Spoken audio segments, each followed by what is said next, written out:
Here in the World Food Forum Flagship event in Rome, I have had the opportunity to meet my beautiful sister and my brother from Kenya. They are from different indigenous community, and I am eager to hear from them to tell me more about their community, what they stand for and what they believe in. Because I am passionate about the indigenous food and also the indigenous communities of Africa. I would like you to introduce yourself and tell us a bit about your community, where you are from, and what you stand for. Thank you so much. Hi everyone. My name is Judy Kipkenda. I come from the Indigenous Ogiek peoples of Kenya. We are a forest community. We live in the biggest forest in Kenya known as Mau Forest Complex. We are a hunter-gatherer community. So feel free to call me a bush girl. Um, Okay. our livelihoods depends on honey and wild. We do beekeeping. We survive on wild vegetables, including bamboo shoots, herbs found within the forest. And I'm so excited to be here at the 80th anniversary of FAO.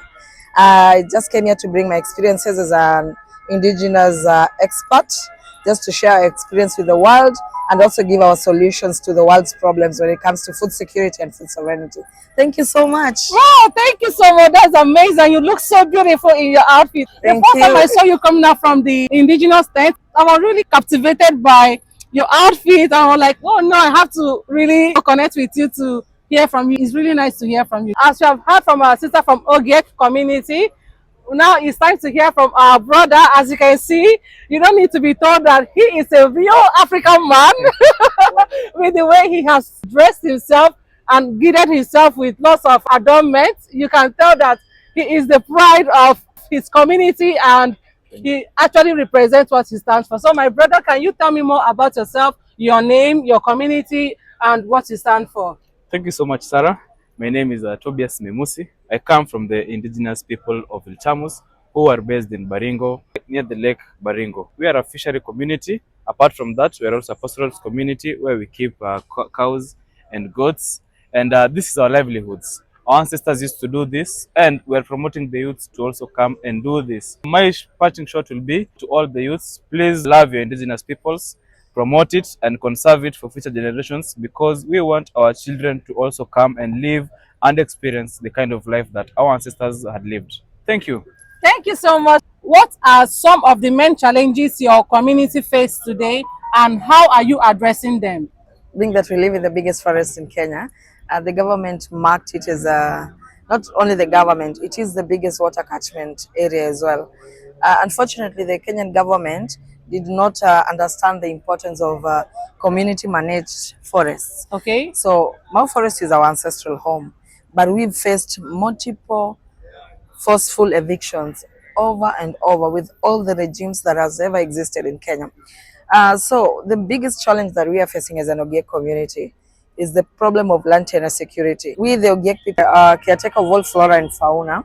It means that our environment or our ancestral land is a very important place to us. It's very sacred, and since the evictions happened and since they continue happening, the flora and fauna, the biodiversity found within our territory, they've really suffered.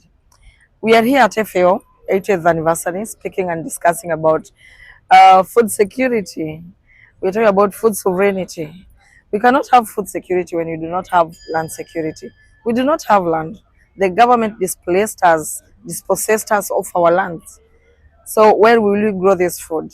Most of our people are squatters. So in as much as we are talking of food security as an issue, the first biggest issue that my community is facing is the issue of land security, land tenure security. We lack the land tenure security, and also food security. We are people who depended on honey and wild vegetables and herbs all through our lives, and right now we've been disconnected from our territories. It means we no longer have access to these foods which were very important to us culturally, spiritually.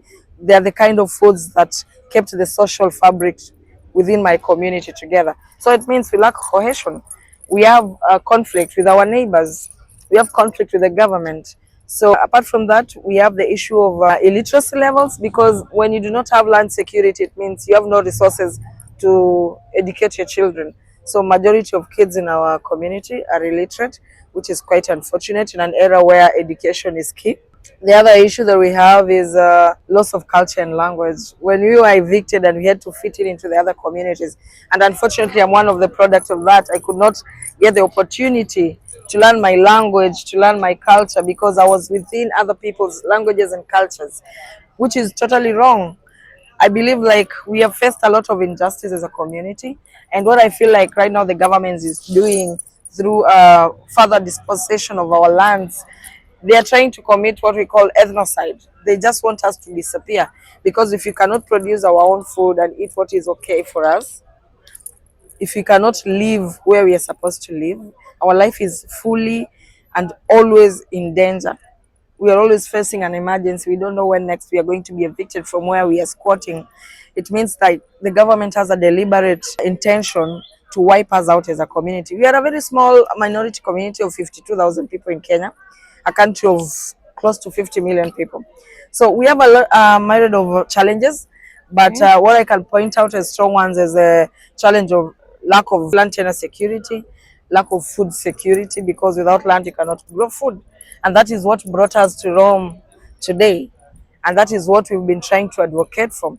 And we are really hopeful that the policymakers who've been listening to us the whole week here in FAO will put this into task, and maybe solution will be found. Thank you so much. Thank you so much for that. And it's quite unfortunate that you face this kind of challenges, because I believe that for food to be produced, as you said, there should be land security, and that is really powerful. And I also hope that FAO will be able to do something as regards to that and help you people to have a secured land and also have a life for yourself. So can you share with me the kind of indigenous food you have?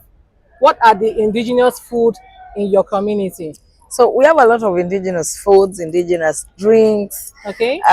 We basically and mostly depend on honey from the honeybee. Okay. Yeah, and we also depend on honey from the stingless bee that makes its hive under the ground. Okay. The one under the ground is purely for medicine, for us and for our kids, and also it's food. It's very sweet.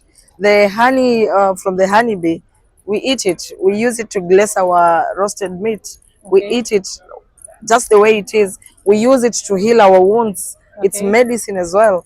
It has a lot of cultural value to us, and it's one of the most treasured food for an Ogie person. Personally, in my house, you can never miss a gallon of 20 liters of honey at any Okay. given point. We also really value bamboo. I can Oh, see there's bamboo. bamboo behind me, Okay. because the bamboo shoots is the vegetable we depend on. Okay. And that's why it's very important when you say we are the caretakers of all flora and fauna, it's because we know the value of protecting that biodiversity.